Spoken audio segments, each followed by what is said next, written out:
I don't know who it is, to the director, I guess, Yes, is it? And then they say yes or no, or we like this, or this bit works. How does that? Yes. How does that work? Yeah, it's a mixed bag. Sometimes they love it, sometimes they hate it, sometimes they hate it and then they love it, sometimes they love it and then they hate it. So, you know, it's a roller coaster ride, and sometimes they'll move it from one place and put it in another and it works. So you just have to keep on writing and trying to get it right. And you talk there about the whole emotion of the film. Today, and we're talking about the 55-year history of these awards. There's no women winners as composers. Would you be an emotional person? Would this be a very emotional moment for you today if you're going to be lucky enough to win this? Yeah, I'm hoping I'm not going to cry. I certainly did cry when I opened the letter where I was nominated. That was quite emotional. I was kind of physically shaking. So I hope I'll hold myself together and that I've got rid of those emotions from opening the letter. So we'll see. We'll see. I hope I get the chance. Listen, yeah, I hope you do get the chance. I hope we get a chance to see your emotions. Elaine Mariman, thank you very much indeed. Eamon. Every good luck with your nomination, and it's for the film Skin and the musical score on that. Thank you very much indeed. Fascinating talking to you. I wish we had a big fanfare to introduce Nick Powell, but well, Helen could write one. I'm in the background for you. If you give me some warning. You get the idea. Here he is. Could be some emotion at the World Cup, of course. It's 3 weeks. Live from Spain, Martin Brunt. Charlotte now with a rundown of what else is happening. What have you got? Thanks, Eamon. Well, David Cameron and Nick Clegg will unveil the full details of their historic coalition deal this morning. They'll reveal what they're claiming is common ground over a wide range of policy areas. One of those areas of agreement was the pledge to tackle the... I still think they're weird. Mike Amor, has tweeted and he says, how much do they spend on designing these stupid mascots? They wasted £500,000 on the logo, so goodness only knows. But the thing is, as you point out, they stand to make a lot of money. They're hoping to make that back. If they work. If they work. Yeah. Would you buy one? So we'll wait and see. I'm not sure I personally would buy one, but then, you know, they're probably aimed more for children, that they'll have the toys as a bit of memorabilia. Yes. You think? Or dust collectors, as they're known as. Yes. Just hearing news coming in, the Labour backbencher Diane Abbott. Sky News Sunrise on a Thursday. Good morning. Eamon and Charlotte here, live with you through until 9 o'clock this morning. We've got Simon Cowell's brother Tony coming in to talk about showbiz stories very shortly. Leading the news, our top story, post-mortem test. Thank you very much indeed for the update. Let's get a rundown of what else is happening. Then we're going to be talking about an abortion advert which will be screened on Channel 4 tonight, 10:10. Here's Charlotte.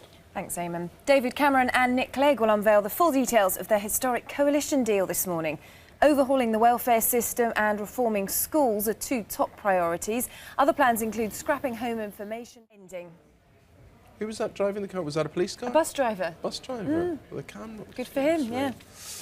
You couldn't make it up, could you? We're going to talk about something now which is going to be very controversial. It'll get you talking tonight because showbiz stories in the newspapers today. It's a warm welcome for Tony Cowell. Tony is Simon Cowell's brother. Very good to see you, Tony. And you. And you know, before we go on, already this week in the newspapers, there's all this talk, Sir Simon.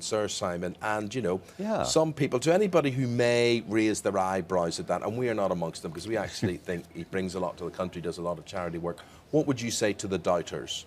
Well, look, you know, it's what we were saying off air. You know, he works incredibly hard and has done. If you watched him 14 hours, 15 hours a day sometimes on these shows, I think that he's earned that. And yes, he does a lot of charity work, always has done. A lot of it's not in the newspapers, it's always done privately, which I like that about him. So, yeah, I think he deserves it. And look, to be honest, you know, I was talking to my mum the other day, we were expecting this. It was either going to be a knighthood or he's going to be Prime Minister. So he can't do the Prime Minister now, so it's going to be this. I'm ready for it. Right, you're ready for it. But are you ready? I mean, as his brother, would you be allowed to call him Simon or would it be Sir Simon? Well, I think there'll be a lot of curtsying going on and kneeling down. I understand that bit and I'm ready for it. But no, I think it's... we haven't had it confirmed yet, but it looks likely to be in June that this is going to happen, yeah. I must say, you know, to people who say, you know, Eamon, if you got a title, would it change you? The answer is yes, it would.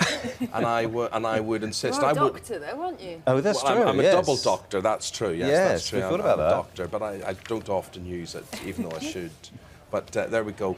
Right, so that is Sir Simon dealt with. Cheryl Cole now. Cheryl's this is the front page of the Star, and they're saying, well, it's a snub to X Factor. They're saying she hasn't signed this contract yet. If I was a betting man, I would say, you know, don't worry, it'll sort itself out. I was going to say, you know, we're quite a few months before the start of the X Factor is in August. We always have this every year, you know, arguing about contracts. Are they going to sign? Is the panel going to change?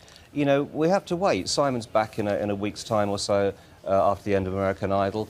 He'll sort it out. I'm sure it'll all go right. Charlotte would do it for $500,000, wouldn't you? I was going to say, yeah. I mean, you know, if there's any problem, if they're lacking We've got someone you on in standby, haven't we? That's true.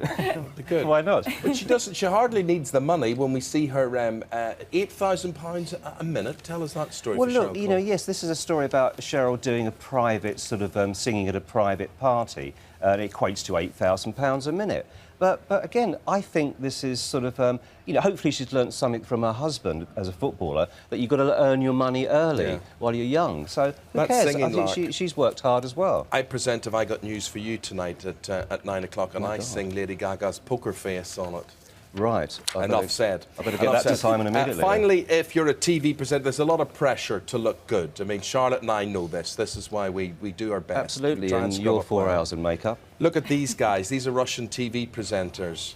Oh, if only we had that close up, but it's gone all wrong. It's pretty scary stuff, isn't it? And this is the story, of course, of, you know, has facelifts gone too far? And by the look of that, they've gone way over the top. It's very scary, and I think it's, you know, there is a serious side to this, as we know, particularly for women that think they're going in for a particular operation and come out and it's completely gone wrong. Well, listen, so, mate, it's good. With high definition, it only increases the pressure on all of us. I know. Us three, we're off now to go and get Botox, liposuction, and everything tucked and pulled. We'll see you in the morning. Thank you very much indeed, Tony Carr. Live desk next with Matt Smith. Have a good day.